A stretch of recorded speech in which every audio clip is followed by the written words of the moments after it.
The great hall was silent. Cold wind blew through the broken glass windows of the council chamber. Every alien in the room stood still as the judgment was announced. The High Council spoke in a deep, angry voice. Princess Lyra of the Starfire clan is to be handed over to the human prisoner. Let her live in shame. Gasps filled the room. No one had expected this. Lyra, tall and proud, stood with her back straight. Her long white hair flowed like ice. Her golden eyes did not show fear, only confusion. She had spoken against the war, yes, but she had done it to save lives. She believed the war between humans and her people had gone too far, but the council saw her words as betrayal. Death would have been easier, but no, they chose something worse. They gave her to a human, to Daniel, a former soldier from Earth, now a prisoner in the alien capital. Rumors said he had killed many warriors in battle. Others said he had gone mad. No one really knew. He never spoke. The guards dragged Lyra through metal hallways. She did not resist, but her heart pounded. A human, she thought. They think I will break, that I will beg. Never. They reached a heavy door at the bottom of the prison. The guard pressed a button. The door opened slowly with a loud metal groan. Inside was darkness. Only one dim light flickered, and there he was, Daniel, sitting in the corner, silent, dirty, thin. His eyes looked tired, but not weak. He stared at her like he already knew who she was. The guard pushed her inside and locked the door. "Have fun," the guard laughed. Lyra stood still. Daniel said nothing. He looked at her for a moment, then turned away and sat back down. The silence was heavy. She expected shouting. Maybe a command, maybe chains, but nothing. Minutes passed. She stayed near the wall, standing tall, refusing to look weak. Then, something strange happened. Daniel stood up slowly, walked to a small shelf, and picked up a folded cloth and a bottle of water. He placed them on the floor near her and stepped back. Still no words. Lyra narrowed her eyes. "Why?" she asked coldly. Daniel didn't answer. He just pointed to the blanket. That night, Lyra didn't sleep. She stayed alert, watching him. But Daniel never came close. He made a small fire in a metal bowl. Then he sat quietly and ate some kind of soup. He even placed a small bowl near her. She didn't touch it. In the morning, Daniel was already awake, sitting in silence, staring at the wall. Lyra looked at the soup again. Her stomach growled. She hated herself for it, but hunger won. She took a small bite, then another. It was warm. Strange taste. "Not bad, is this poison?" she asked. Daniel raised one eyebrow. "If I wanted to hurt you," he said softly, "you'd know." His voice was low, tired, but not cruel. She looked at him closely now. His face had scars. His hands were rough. But his eyes, they were full of something she didn't understand. Not hate. Not anger, sadness. Over the next few days, he gave her space. He never shouted. Never gave orders. He shared his food. His blanket. Even cleaned a corner for her to sleep. Lyra couldn't believe it. This was not punishment. This was strange. Who was this human? Why didn't he treat her like a prisoner? Why did he treat her with quiet respect? One night, she watched him from the shadows. He sat near the fire holding something small in his hands, a photo maybe. His fingers trembled. He whispered words she couldn't hear. Tears filled his eyes. He quickly wiped them away. Lyra looked away too. That night she wrapped herself in his blanket. It smelled of smoke and metal, but it was warm, and for the first time since her punishment, her eyes slowly closed. Sleep came like a gentle wave. The days passed slowly inside the cold prison cell. Time moved like thick fog. Princess Lyra counted the hours by watching the flickering light above them. It blinked every 20 seconds. That was her new clock now. But Daniel, the human, didn't seem to care about time at all. He moved with no hurry, no worry, just silence. Always silence. Lyra had lived among warriors, leaders, and rebels. She had seen loud anger, sharp orders, and cruel punishments, but never this quiet kindness. And it disturbed her. Every morning, Daniel woke up early. He cleaned their small space. He checked the broken vent above them, even though it didn't work. He boiled water from a rusty pipe, made that same strange soup, and left a bowl near her side without a word. Then he sat back and stared at the wall, never asking for thanks. Never looking proud, it confused her. It made her angry. And somehow, it made her feel something she didn't want to feel. Guilt. One day, Lyra snapped, "Why don't you speak?" she asked, stepping toward him. "You act like I'm your guest, but I am your punishment. Don't you get it?" Daniel looked at her, calm and quiet. Then, after a long pause, he finally answered, "You're not a punishment to me." His voice was soft. Not weak, soft. Like a breeze through broken stone. Lyra froze. He continued, "They gave me someone to care for again. Maybe that's mercy." Then he said no more. Lyra didn't know what to say either. She turned her back and walked away, her mind spinning. Care for, what did that mean? Why was this human treating her like a lost friend instead of an enemy? Later that night, she pretended to sleep, but her eyes were half open, watching him. Daniel pulled out something small from under the floor tiles, an old torn photograph. She saw it clearly now. A little girl, maybe 5 years old, brown eyes, laughing in the sun. A woman stood beside her, smiling. Daniel held the picture like a treasure. He whispered, "Anna." Lyra blinked slowly. Who was Anna? She watched as Daniel kissed the photo, gently folded it, and hid it again. Then he leaned back against the wall and closed his eyes.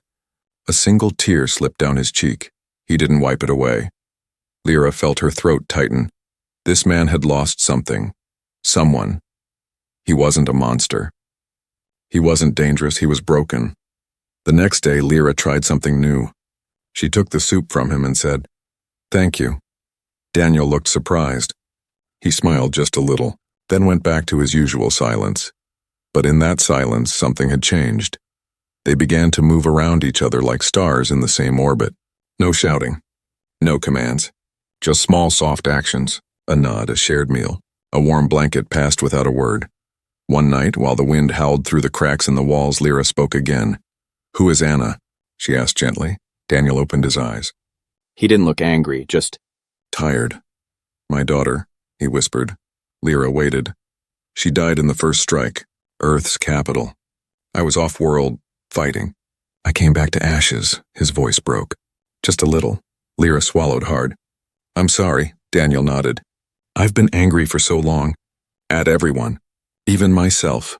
She sat beside him for the first time, close enough to feel his warmth. "I was angry too," she said. "They killed villages, children, for nothing."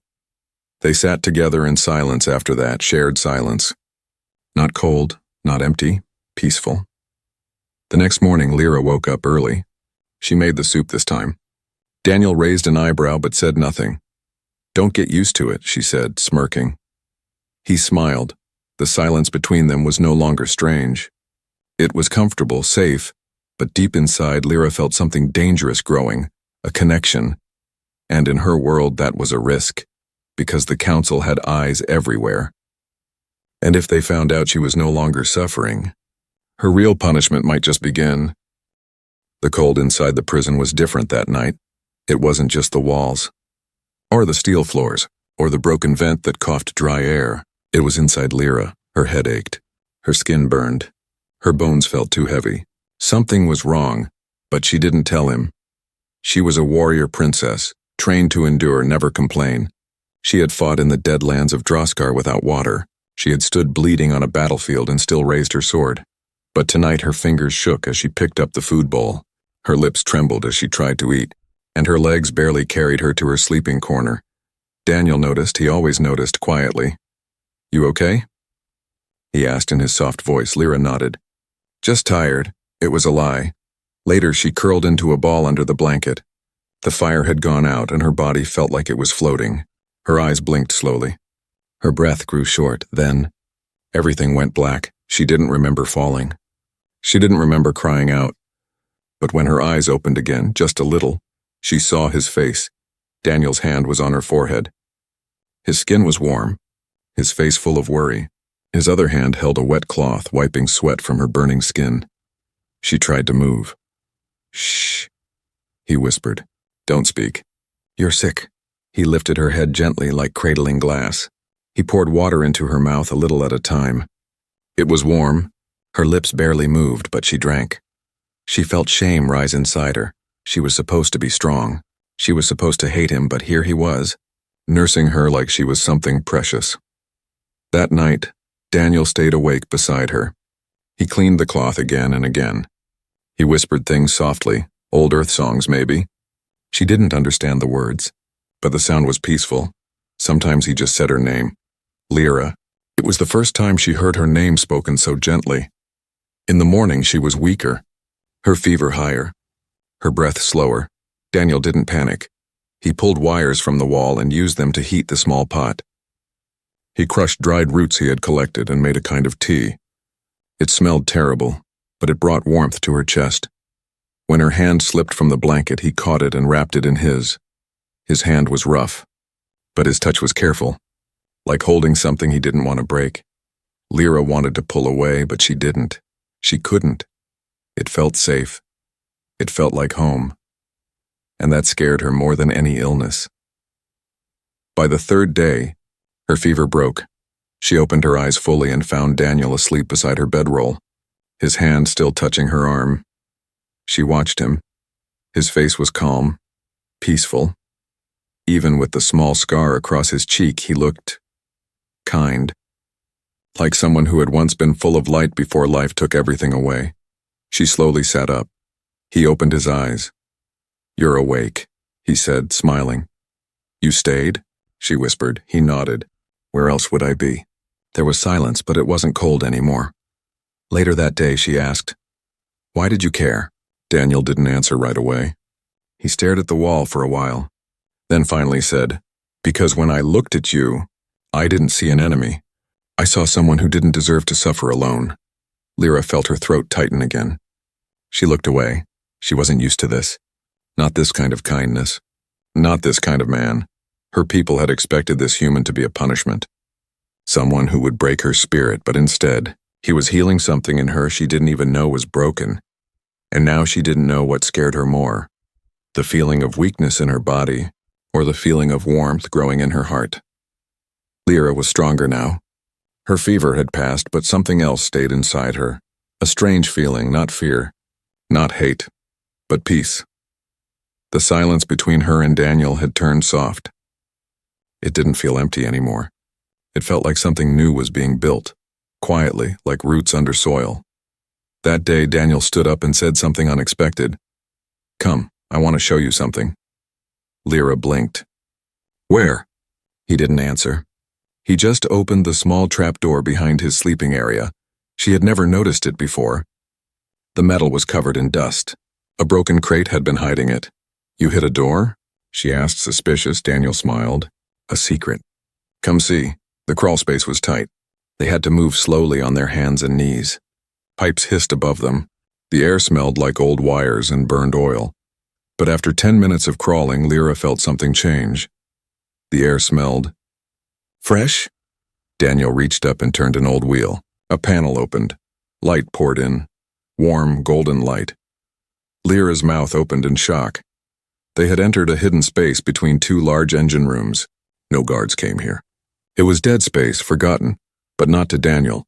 Plants grew from cracks in the floor, real green plants, some with small blue flowers, others with round glowing leaves. A fake sun lamp hung above, flickering gently. In the corner was a small pool of water, clear and still. Lyra stepped forward slowly, almost afraid to breathe. "What is this?" she whispered. Daniel sat down near the flowers. "My garden. Started it years ago. Found some seeds in an old supply bag. They weren't dead." She looked at him like he was a magician. "You made life, in a place built for death." He shrugged. "I needed something beautiful to look at. Something that didn't hate me." Lyra walked around the space. Her fingers touched the petals. Soft. Real. Alive. "It reminds me of my home," she said quietly. "Before the war." Daniel looked up. "You had gardens?" She smiled. "Yes, with tall trees and silver leaves. My mother said every flower is a promise of peace." He nodded slowly. "Then I guess I made a few promises here." They sat beside the water pool, knees almost touching. Lyra took a deep breath. "I hated humans," she said. Daniel didn't react. "I was trained to see your kind as destroyers.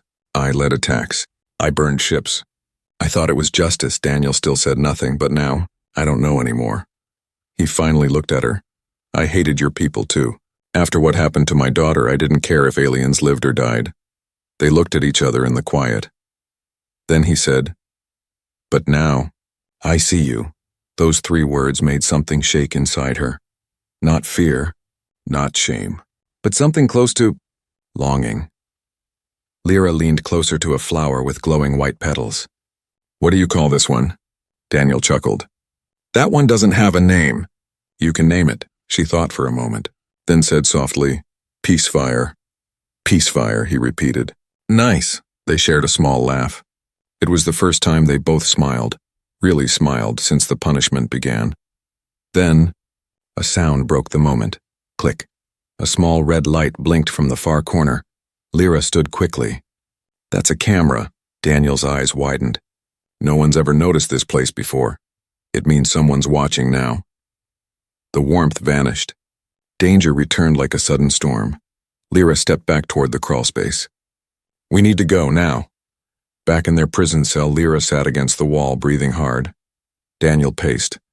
"I didn't know a camera was added," he said. "Maybe a new system." "If the council saw us together," she said, "they'll think I'm no longer suffering." Daniel stopped. "What does that mean?" "It means they might take me back. Or worse, separate us." They both went quiet. The garden had been a dream. But dreams, in this place, were not allowed to last long. That night, Lyra sat near the fire, staring at the floor. Daniel handed her some water. She looked up. "Thank you," then added, "Not just for today, but for everything." He nodded quietly. Neither of them said what they were truly thinking, that something had changed, and someone, somewhere, was now watching. The night was too quiet. Lyra sat near the weak fire, sharpening a piece of metal into a blade. Just in case. Her golden eyes kept checking the door. She felt something wrong, like the wind before a storm. Daniel beside her was asleep. He always slept lightly, but tonight he looked peaceful. Too peaceful. She didn't wake him, but her instincts kept whispering, "Something is coming." Then it happened. Boom. The walls shook. The light above them sparked and died. Dust fell from the ceiling like ash. Sirens began to scream across the prison in sharp, broken tones. Daniel jumped up. "What was that?" Before she could answer, a second explosion shook the floor. Boom! A fireball lit up the hallway outside. Screams echoed from far cells. Metal doors slammed. A loud voice came from the intercom, but it was garbled and broken. "Emergency. Breached escape protocol. Lockdown." Lyra stood tall. "We have to move." Daniel grabbed the water bottle and a bag he kept hidden under the bed. Lyra grabbed the sharp metal piece and tucked it into her boot. He looked at her. "Where?" "The garden tunnel," she said quickly. "It leads to the old engine rooms. Maybe more."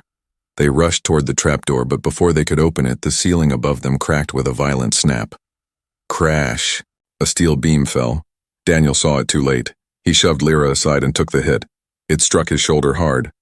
He collapsed with a loud cry, his body twisted under the weight. "Daniel!" she screamed, running to him. His face was pale. Blood dripped from his arm. "I'm fine," he muttered, teeth clenched. "Just go. Get out." Lyra's hands trembled. She tried to lift the beam, but it was too heavy. He coughed. "You can escape. You can be free. Just go, Lyra." But she didn't move. She knelt beside him, her heart pounding louder than the sirens. "I won't leave you," she said. "You have to." "No," she said, more firmly now. "You didn't leave me when I was sick. I won't leave you now." For a second he stared at her, eyes full of disbelief, then he passed out. Smoke filled the room. The fire from the hallway had reached the door. It was melting slowly. Lyra stood up and looked around. "Think, Lyra. Think." She grabbed a metal pipe from the wall, wedged it under the beam. Pushed down with all her strength, it moved, not enough. She screamed. Her muscles burning, and pushed harder. With a crack, the beam rolled to the side. She dropped the pipe and fell to her knees. "Wake up, Daniel," she whispered, shaking him. "Please." His eyes opened slowly. "You stayed?" She smiled through tears. "Of course I stayed." She helped him up, placing his arm over her shoulder. He limped badly, but they moved together toward the trap door. Inside the tunnel, it was hot and tight. Flames licked the walls behind them. The prison was breaking apart. "Keep going," Lyra said, pulling him forward. He grunted in pain but never stopped moving. They reached the garden chamber. Smoke had filled part of it now. The flowers were burning. The peacefire plant lay black and crumbling. Lyra stopped, heartbroken. "They ruined it." Daniel coughed. "We're not finished yet." Behind the glowing pool, a small door blinked red, a forgotten maintenance exit. She pressed the buttons on the old panel. Nothing. She hit it hard. Click. It opened. Outside was darkness, night sky, cold wind. They had made it out of the prison, but not out of danger. Lyra dropped to her knees, exhausted. Daniel leaned against the wall, bleeding but alive. They looked back through the open hatch. The prison was on fire. Alarms howled like dying beasts, and somewhere inside, the council would now know they were gone. Together. Daniel looked at her. "You could have run," he said softly. Lyra met his eyes. "I did," she answered. "But not from the prison," he blinked. "Then from what?" "From myself," she whispered. And for the first time she took his hand without fear, without shame, because something had already changed inside her and there was no going back. The wind howled across the wastelands, cold, dry, empty. Daniel and Lyra had escaped the burning prison hours ago. Their path was long, through broken tunnels and forgotten storage bays. Now they sat in the ruins of an old hangar, half buried in sand, long abandoned by time. Daniel's arm was wrapped in cloth, his face pale from pain. Lyra had cleaned his wound using a broken water filter and an old shirt she found in a locker. The bleeding had stopped, but the damage was deep. Still he smiled at her. "You saved me." She looked away. "You saved me first." The silence between them was soft again, like the quiet inside a warm cave. But this time, it was heavier. Lyra sat across from him, her legs crossed, fingers playing with a piece of broken metal. Her golden eyes kept flicking toward him, then back to the floor. Daniel noticed. "What is it?" he asked. She hesitated, then finally said, "Back there when you were hurt, I was ready to fight the whole prison for you." He tilted his head. "I know. I didn't understand it," she added. "I still don't." Daniel's voice lowered. "I do." Lyra looked up. "What do you mean?" He stared at the dying fire between them, then took a deep breath. "You asked me once why I took care of you, why I didn't treat you like a punishment." She nodded slowly. He reached into his coat and pulled out the small folded photograph, the one he always kept close. "My daughter," he said. "Anna. She used to sing while planting flowers in our backyard." Said flowers could hear her voice. Lyra smiled softly. "She sounds like someone with a pure heart." She was, until the war took her. Lyra leaned closer, her voice quiet. "And your wife?" Daniel's eyes grew distant. "Gone. With Anna. Same day." The silence between them stretched long. Lyra whispered, "I'm sorry." Daniel looked at her. "You remind me of them." She froze. "In the way you speak. The way you refuse to give up even when you're hurt. The way your eyes burn with fire even in pain." Lyra looked down. "I am not soft like a child. Or kind like a mother." "No," Daniel said gently. "You're something else." He reached forward and brushed a strand of her white hair behind her ear. "Your strength." With a heart still beating, she closed her eyes. His touch was light, but it struck her deeper than any weapon. She stood up, pacing now. "This shouldn't be happening," she said. "What?" "This," she said, gesturing between them. "You're human. I'm alien. This is not how the universe works." Daniel looked at her, calm. "Maybe the universe is wrong." She stopped moving. Her back was to him. Then she turned and looked into his eyes. "I hated you when they gave me to you," she said honestly. "I thought you would break me. But instead, you healed something inside me." He stood slowly, even with the pain in his arm. They faced each other. So close now, Lyra's voice dropped. "When I thought I might lose you, I was ready to die beside you." Daniel's hand reached for hers. "I'm already yours," he said. Her breath caught. She stepped forward, and for the first time, she let her forehead touch his chest, and for the first time in years, she let herself cry. They stayed that way for a long time, two broken souls in the middle of nowhere, holding on to something fragile. and real.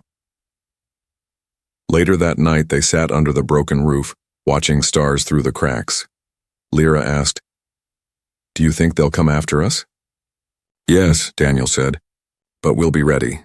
She nodded. "We can't go back," she said. Daniel took her hand. "Then let's go forward." In the distance, a red light blinked. Someone had found the trail of their escape. But in that moment, they didn't care. Because in that moment, confession had become connection, and connection had become love. A sharp noise broke the silence of the morning sky. Bzz, bzz. A small drone hovered above the ruins, its red eye glowing. Lyra and Daniel stood below it watching, a message projected from its side in the voice of the alien council. "Princess Lyra, you are offered full forgiveness. Your title, your power, and your place in the royal house will be restored." Daniel looked at Lyra, confused. "But only if," the voice continued, "you return alone." Lyra didn't speak. "Leave the human. Come back to your people. Or be hunted like a traitor forever." The drone dropped a glowing communicator. It blinked softly on the ground. They had given her a choice, a golden crown or a broken man. Later that night, Lyra sat by the small fire. Her hands held the communicator, still blinking in her palm. Daniel sat quietly across from her. He didn't beg. He didn't speak. Finally, Lyra looked at him. "They're offering me everything I was born to have," she said. "I know," Daniel replied. "I could walk back into a palace. I could wear silk again. Command starships, I know." She took a long breath. "All I have to do is let you go." His eyes didn't flinch. "Then do it," he said. "If it will keep you safe, do it." Lyra stood up. Her voice was soft but strong.